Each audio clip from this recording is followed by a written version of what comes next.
Hi everyone, it's QuickyBaby and welcome back to World of Tanks, and today I'm going to have an American moment. And no, it's not me going and getting in the biggest car that I possibly can, driving half of the way across the country as if it's absolutely nothing, getting a huge amount of barbecue and absolutely scoffing it all. Although, you know what, that sounds like a pretty good thing. I think I can get into this whole American vibe, right?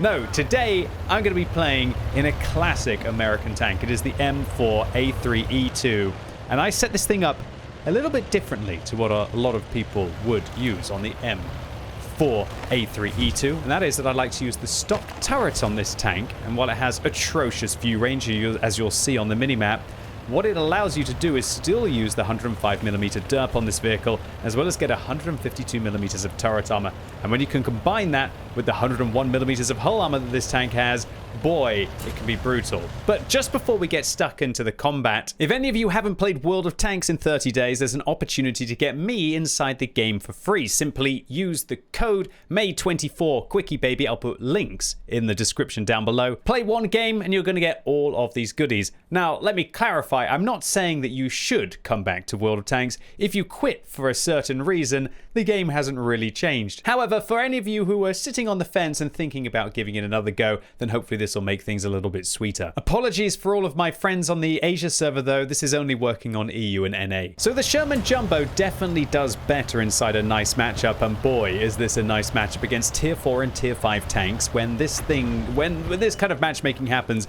you can expect some funky stuff is going to be on your way. This tank, it's still one of the gems from a collector's perspective, and I would thoroughly recommend that you dust it off and give it a go if you've never tried to play it with the stock turret. Now let me clarify once again, it does make your view range absolutely horrendous, so you're not going to be playing that classic medium tank role. And this gun, the 105mm derp, while it's really good if you can pen the high explosive rounds or the high explosive anti-tank rounds with the 102mm of pen, good luck trying to make that work against tier 8 and even tier 7 tanks. This gun is designed to be kind of like the Predator of vehicles that are equal tier and lower tier. And so results may vary, and just because we're going to have an American moment today doesn't mean that everyone gets to have that full capitalist experience, right? When you think about it, that's what America's about. You know, you got to be the best and F all the rest, right? Is that how it goes? Well, at least with regards to the enemy team, that's what we're going to try and do. We're going to try and take them out as quickly as we possibly can. Unfortunately, very unsporting, there's an artillery on the enemy team, an Su-8, and they're going to ruin my parade with, I guess, some fireworks coming from across the map. It's not the 4th of July, not yet. It's not time for fireworks, and this artillery is definitely putting me off. Luckily, when you've got lots of armor, like you do on this vehicle, armor on the hull, armor on the turret, as long as you're using that stock turret, it doesn't really matter too much if the artillery does come your way. Although, you know, losing 128 hit points, it's still massive when you've only got 800 to begin with. So we're taking a swing at the KV-2. That's the mortal nemesis of a vehicle like this, right? I might be like a baby derp, but that is the big derp. And oh, come on! Su-8, great shot over the buildings there. At least I'm going to ping the map as if it really, makes me feel better about now being down to 500 hit points out of 800, even though I haven't been shot by a tank. And oh dear, looks like KV-2 smells blood in the water. And ladies and gents, let's just pause here as the shell is flying and take a look at what the situation is. The situation is pretty much that my team is not backing me up at all. The situation is that our hero here, the M4A3E2, is about to have to deal with a big onslaught of full health vehicles. But, you know what? America, it may be outnumbered, but it's never outgunned.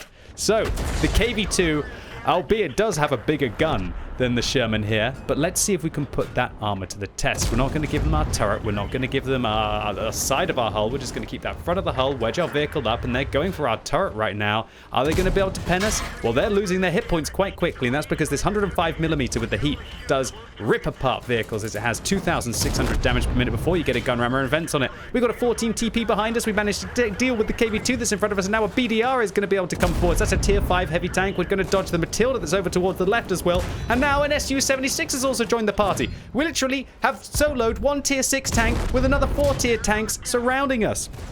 And also, now we've dealt with the BDR, the 14 TPs above us. We're going to deal with them. The Matilda, that cheeky British swine, is getting shots into the side of my vehicle. I was trying to avoid shells from the Su-76.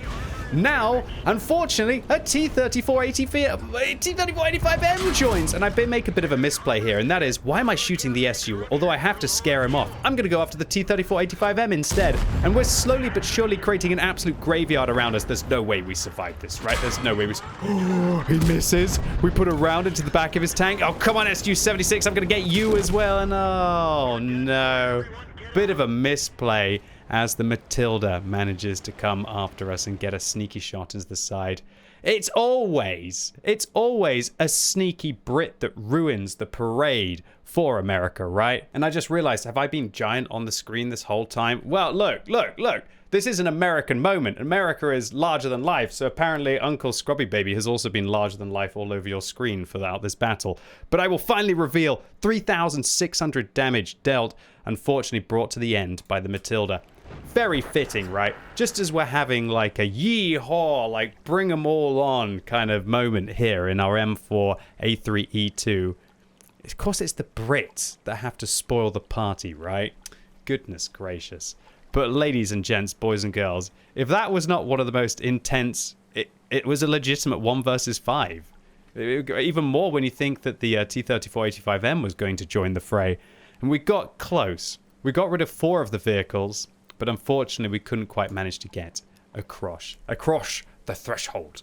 But luckily, as we have pretty much dealt half of the damage to the enemy team in total, that 3,600, and destroyed a third of them, maybe, just possibly, my team will still do well. Although, unfortunately, the M44 just drowned themselves, and we have a VK3001P that seems to be just leaving base right now. Oh, God. Is this going to be a heartbreak? America doesn't have heartbreaks, right? Everything is fair in Freedom World. Unfortunately, however, this is neck and neck with regards to frags on the team. And that cheeky Matilda, he's still there up on that hill. Luckily, the VK3001P has decided to leave base, and one of our top tier tanks on all of their hit points is now going to have to waltz through the Matilda. Yeah, you know what I'm going for there, right? While the M10 RBFM is also going to have to go after them. So they got a Stug up in the north, they got an IKV up in the hill, and in this kind of a situation, I was really worried that the IKV was just going to be blazing through all of my tanks, and with no opportunity for them to be able to spot them. But luckily, looks like the VK, who's just left base, picks up their first frag of the game. And now they're going to slowly but surely trundle their way towards their opponents. Although they are going along the path, right? And paths have better ground resistances, so that's the fastest way to go. Oh man, that reminds me of an old school video that I did about the trackpad player with jingles. And while it was very funny at the time, I did feel like I maybe went a little bit too harsh on that player. And then, like the egotistical idiot that I was, I thought I'd contact them afterwards and like offer, oh, I'll help you play the game better. And they completely humbled me when they said, no, I'm just playing for fun. I don't care. I just drive around the tanks. It's kind of you to offer, but yeah, I don't take this game seriously. And that was such a wake-up moment for me that irrelevant of how sweaty certain players try to play, right? Not all the time, but quite a lot of the time. And irrelevant of how people like me feel like this is a big part of their life to be able to get through a video game. You've also got to remember that a lot of people just play this game, quite rightly, to chill, relax, just drive around the map, shoot a few vehicles, or even just have fun having the vehicles and taking them out of their garage and seeing if they can pick up a frag or two inside their games. So don't judge anyone, but judge that driving though. Goodness gracious, I tell you what, if the VK had gone into the drink there, I don't think he could have managed to get out of that position. Oh, yeah, okay. Definitely trying to get my heart going. Is this what happens when, like, America goes so far, does all the hard work, and then, unfortunately, has to just sit and watch and hope that everyone else is going to actually do something to help the situation? Oh dear, this just got a little too real, right? Well, luckily, the VK doesn't go into the drink, but now just decides to leave the SU-8.